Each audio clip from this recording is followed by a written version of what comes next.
Divine masculines twin flame journey को क्यों resist करते हैं। एसेंशियल चैनल से मैं रूपाली आप सभी का बहुत बहुत स्वागत करती हूँ। आज का video is based on understanding what resistance really is. Divine masculine क्यों रेजिस्ट करते हैं ट्विन फ्लेम जर्नी को, जबकि सोल उनकी सबकॉन्शियस माइंड सब कुछ अलाउ करती है, लेकिन वो रिजेक्ट करते हैं, रेजिस्ट करते हैं क्यों। चलिए जानते हैं।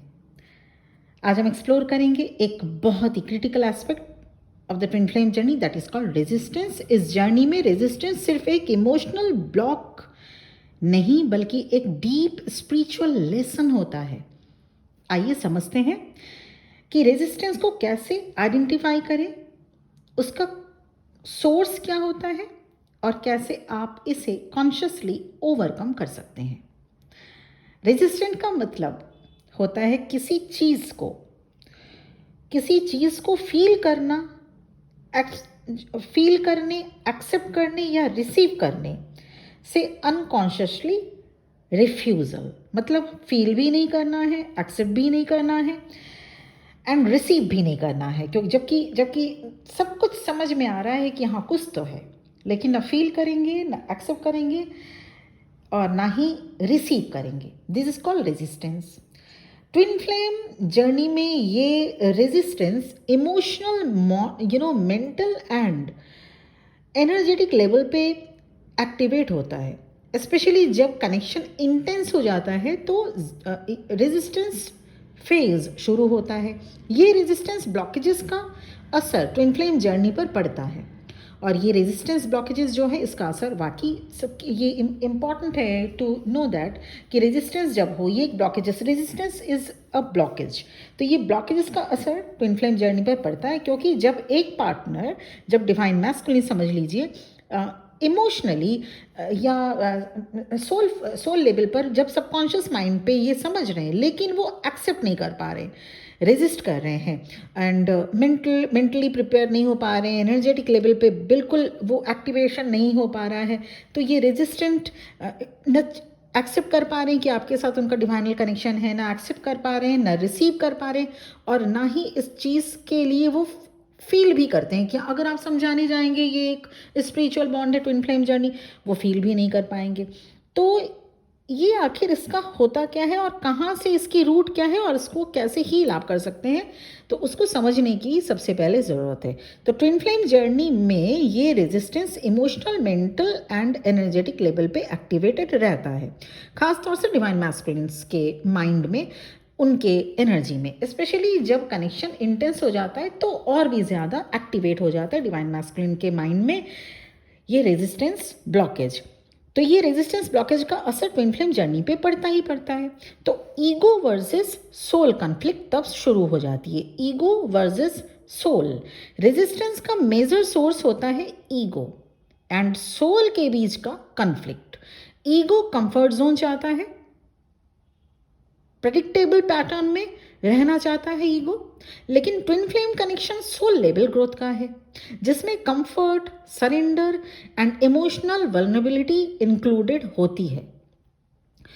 तो जैसे ही डिवाइन मैस्कुलिन को ये लग जाता है कि अब उनके ईगो पे चोट हो रही है, तो इमीडिएट रेजिस्टेंस ब्लॉकेजेस, जो रेजिस्टेंस है वो कंट्रोलिंग में आ जाता है, वो रेजिस्टेंस उनके ऊपर हावी हो जाता है और वो रेजिस्ट करते हैं इस जर्नी को। So fear of losing control, ये भी एक रीज़न है। बहुत बार divine masculine twin flame journey से रेजिस्ट करते हैं क्योंकि ये कनेक्शन उन्हें कंट्रोल से निकल कर सरेंडर में ले जाता है, जो कि डिवाइन मैस्कुलिन की फितरत में, ज़्यादातर डिवाइन मैस्कुलिन की फितरत में नहीं होती। Fear of losing emotional control, fear of getting hurt again, ये सब सबकॉन्शियस लेवल पे रेजिस्टेंस क्रिएट करता है डिवाइन मैस्कुलिन के लिए। रेजिस्टेंस को अवॉइड करने के लिए कभी कभी डिवाइन मैस्कुलिन काम में, बहुत ज़्यादा काम में ओवर फोकस्ड कर लेते हैं, वर्कaholic जिसे कहा जाता है, या नए लोगों के साथ डिस्ट्रैक्ट हो जाते हैं, सिर्फ इसलिए ताकि उन्हें इस सोल कनेक्शन के डेप्थ से ना गुजरना पड़े। ये अवॉइडेंस भी एक रेजिस्टेंस ही है, और जब तक आपका सामना या डिवाइन मैस्कुलिन का सामना उस रेजिस्टेंस से नहीं होता, जर्नी स्टक फील होती है। वैसे अधिकतर डिवाइन मैस्कुलिन्स इस जर्नी को रेजिस्ट करते हैं, पर कभी कभी डिवाइन फेमिनिन भी ट्विन फ्लेम जर्नी को रेजिस्ट करती हैं।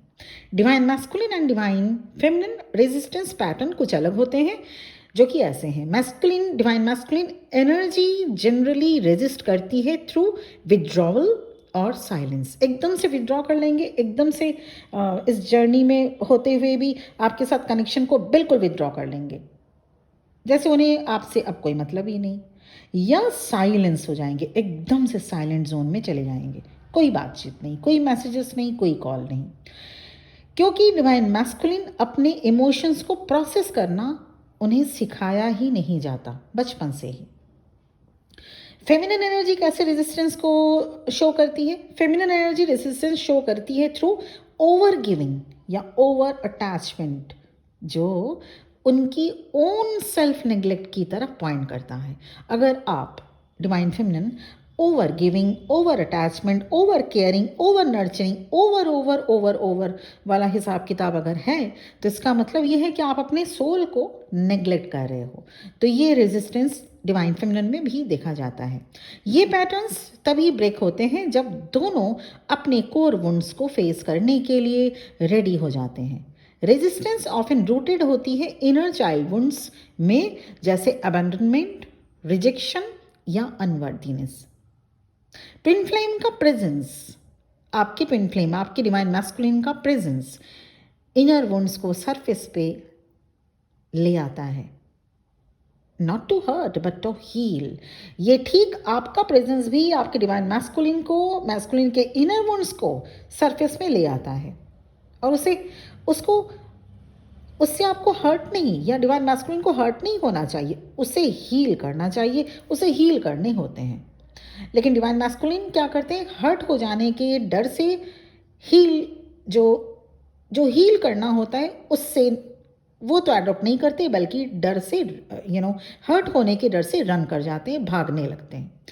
जब आप उस पेन से भागेंगे, भागने की जगह उसे होल्ड करने और उसको प्रोसेस करने सीखेंगे, या होल्ड करना सीखते हैं जैसे, या उसको होल्ड करके डील करके रिलीज करना सीखते हैं, रेजिस्टेंस तभी मेल्ट होने लगती है। और ये चाहे आप हो या divine masculine.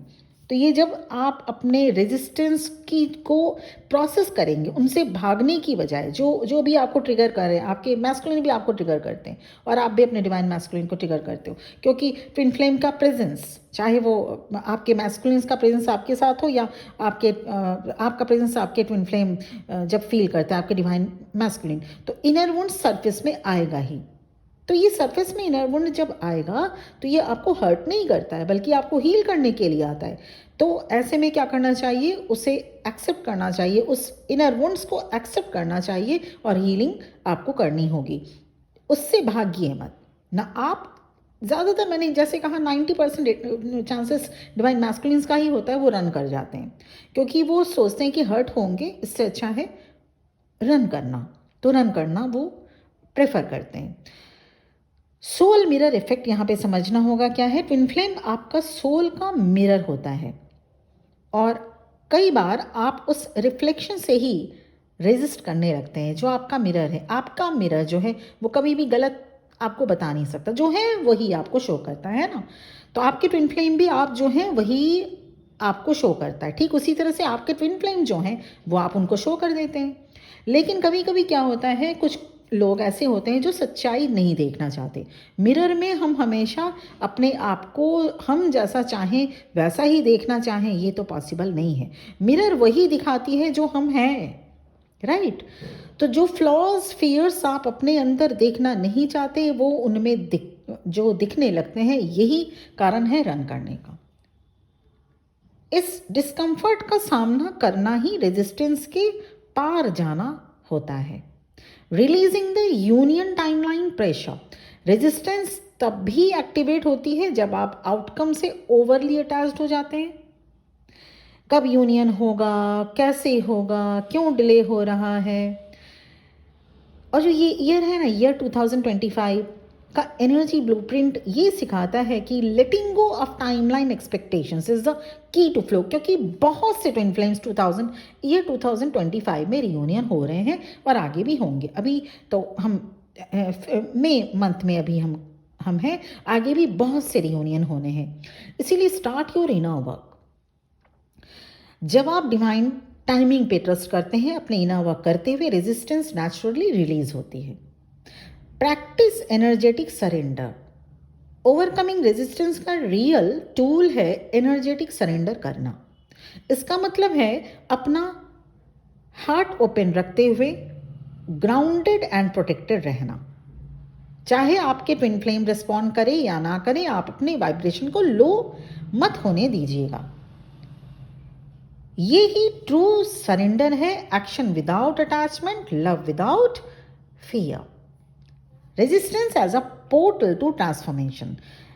Last but not the least, समझिए इस बात को, रेजिस्टेंस दिखाता है कि कहीं कुछ अवेकन हो रहा है।